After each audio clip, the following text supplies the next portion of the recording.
مساء الخير اصحابي الصغيرين في كل مكان. اهلا بيكم في برنامج قصايص ميرو، يذاع حصريا على قناة صوت الامل الدولية. معاكم مرسى. هتشوفوني كل خميس الساعة 7 بتوقيت مصر.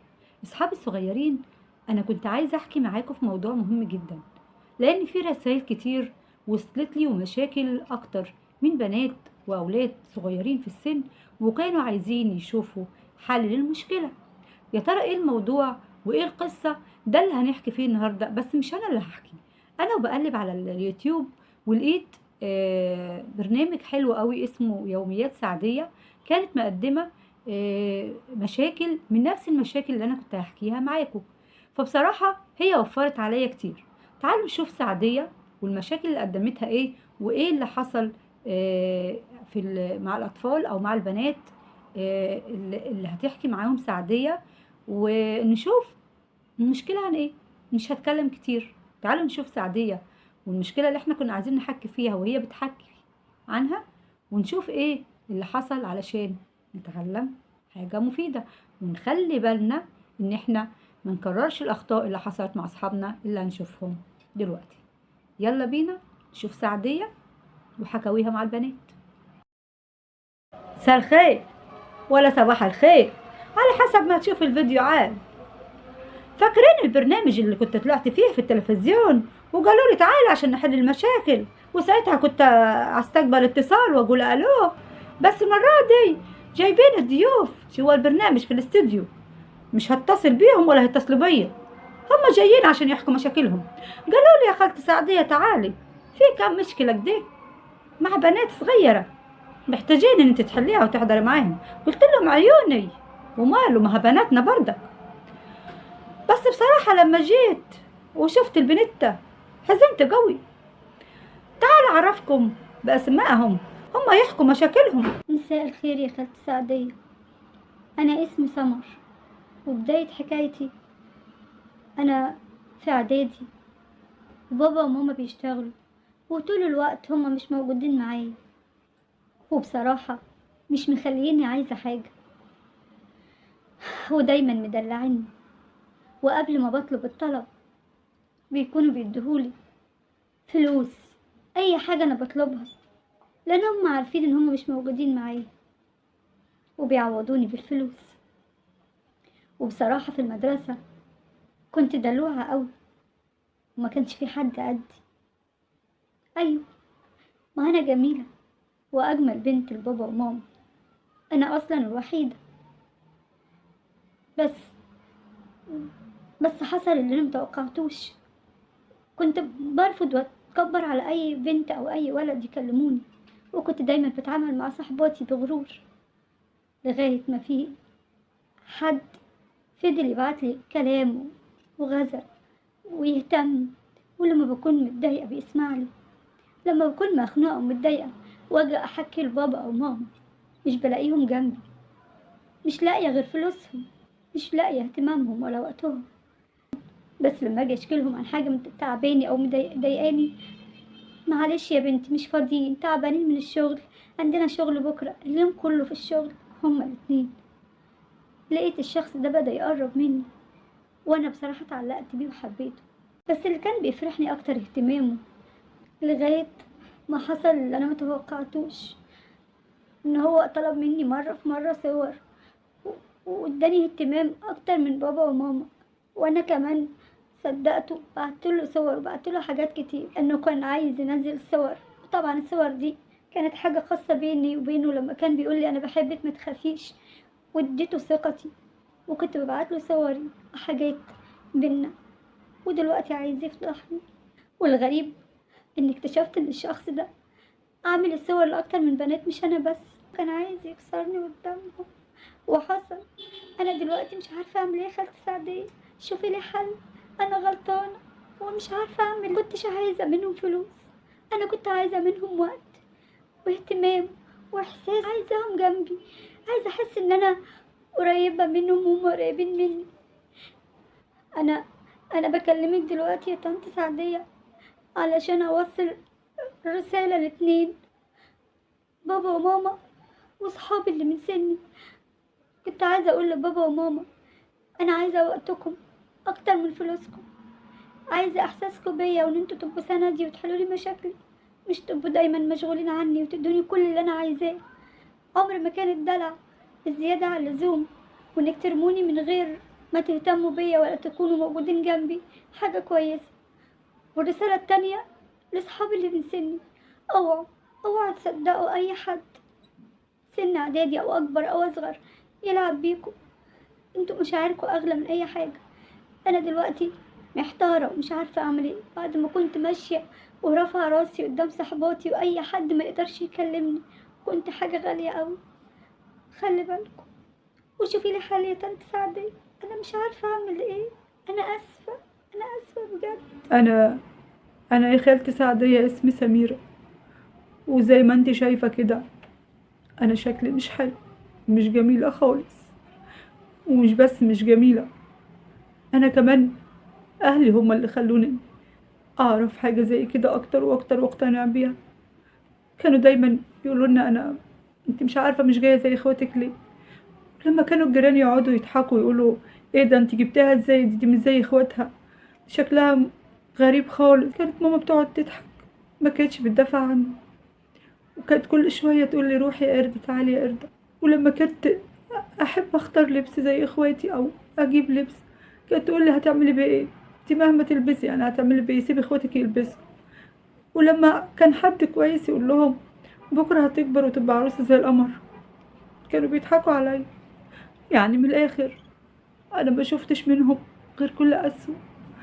عمرهم ما حسسوني ان انا بنتهم، كانوا دايما محسسين ان انا منبوذه.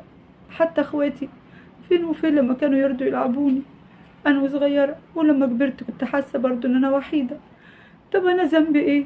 ربنا خلقني كده، انا ذنبي ايه في شكلي؟ ولما كبرت وكنت بروح المدرسه في اعدادي كنت حاسه ان اصحابي بيقرفوا مني ومش حابين يلعبوا معايا. قليل قوي كانت صحباتي كانوا بيشفقوا عليا واحده او اتنين. وفي مره كلمني سمير، لقيته بيقول لي ايه الحلاوه دي وايه القمر ده. بصراحه كنت فاكره الاول بيتريق عليا، بس قعد يحلف لي. كنت حاسه ان انا محتاجه لاي كلمه حلوه وطبطبه وحنيه، اي حد يكبر بخاطري. ولما لقيت سمير بيقول لي كلام حلو حتى لو هو كذب، انا صدقت عشان عايزه اصدق، علشان ما لقيتش حد غيره يقول لي كلام حلو. كلمه واتنين تلاته اتعلقت بيه.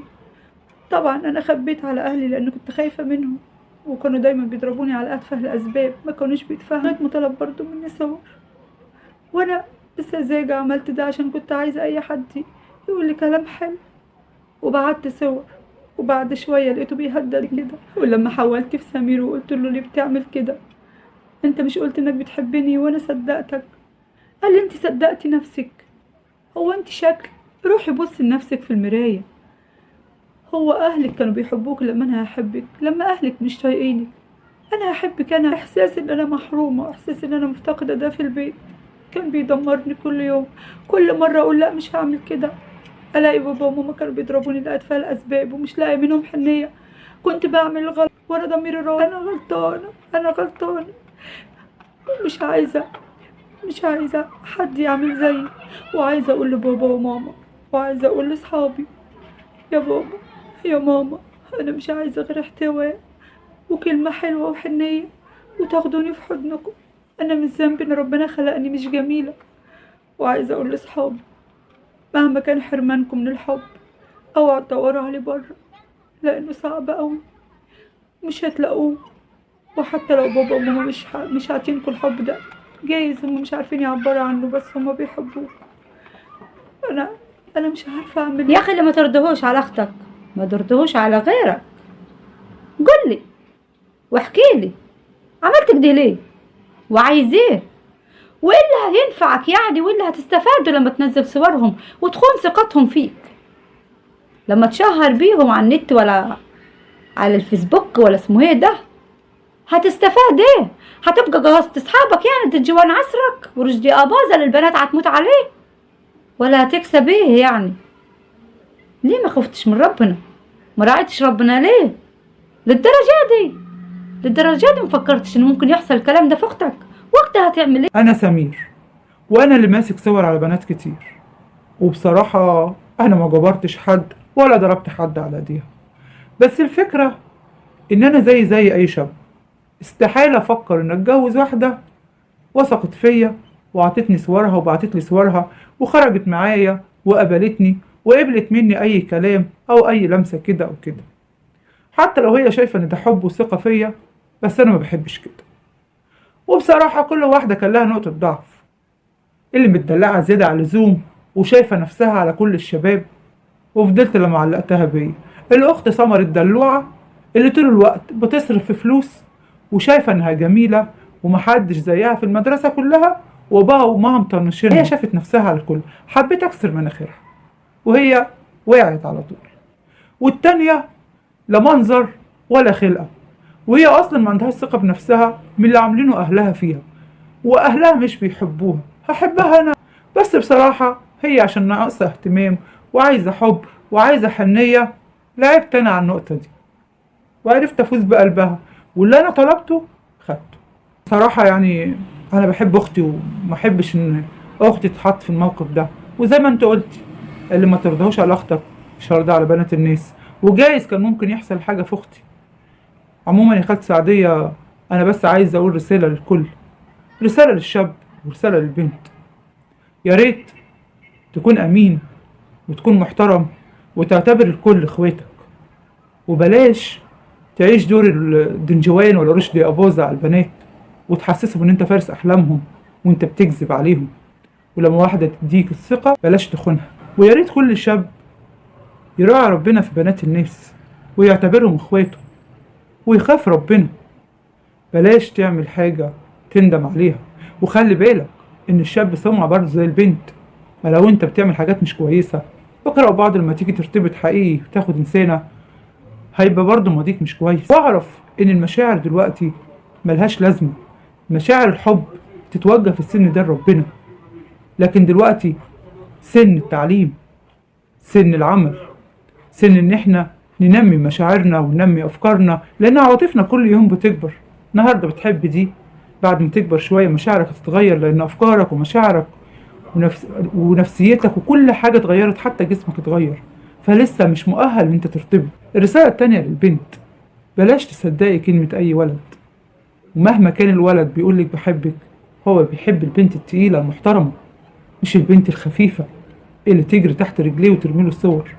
احنا بنحب قوي البنت اللي بتبقى زي التحفة النادرة في فاترينا ما نقدرش نجيبها، غالية، مش زي اللعبة البلاستيك اللي مرمية على الكوبري ب2.5. عموما يا خالة سعدية أنا آسف وبعتذر لسمر وسميرة وكل البنات اللي أعرفها، وأنا الموبايل هجيبهولك بكل الصور اللي عليه، احرقي الصور اللي فيها ومسحيها ومفيش أي نسخ تاني، وتوبة مش هعمل كده تاني.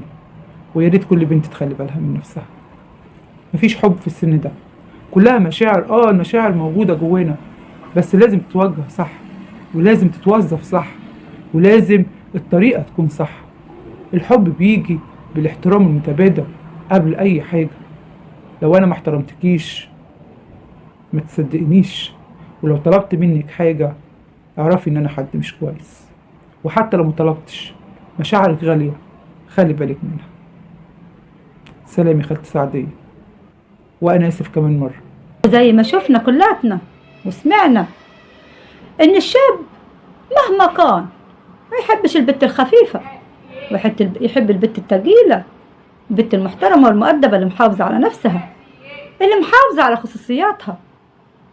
يا ريتك تفهم وتعقلي وتخلي بالك وتفكري 1000 مرة إن مهما كانت قسوة والدينا هو مش قسوة، هو خوف. وانت كمان يا سمر، معنى ان ابوك وامك مشغولين عنك عشان يجيبولك الفلوس فغصب عنهم. ايوه انا معاك ان ممكن يكونوا قصروا شوية، لكن مش جزاتهم ان احنا نخون ثقة. ورسالة لكل بنت زي ما قال سمير، خليكي تحفة نادرة، محدش يقدر يشتريكي غير اللي معاه ويعرف يقدرك. بلاش تبقي لعبة بلاستيك مرمية على الطريق واللي رايح واللي جاي يدوس عليها ويلعب بيها وتبقى رخيصة.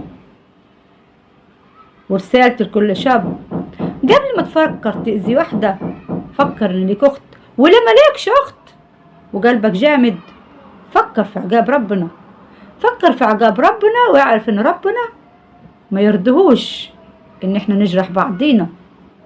فكر في ربنا وراعي ربنا.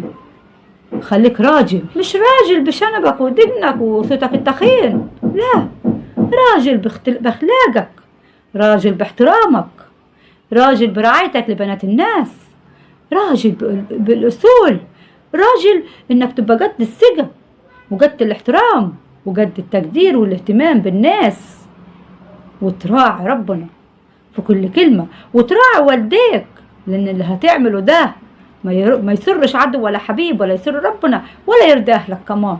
مش هيبقوا فخورين بيك لما تعمل كده في بنات الناس. وانت كمان زي ما قلنا قبل سابق ان انت سمعة، وانت لسه قايلها ها، الواد زي البت سمعة. بعد ما شفنا الحلقة يا ولاد، اتمنى رسالتي النهاردة تكون لكل اصحابي الصغيرين اللي في السن المراهقة، يخلوا بالهم، خصوصا البنات، يخلوا بالهم من نفسهم، من صورهم، من علاقاتهم بصحباتهم البنات او الاولاد، من مشاعرهم.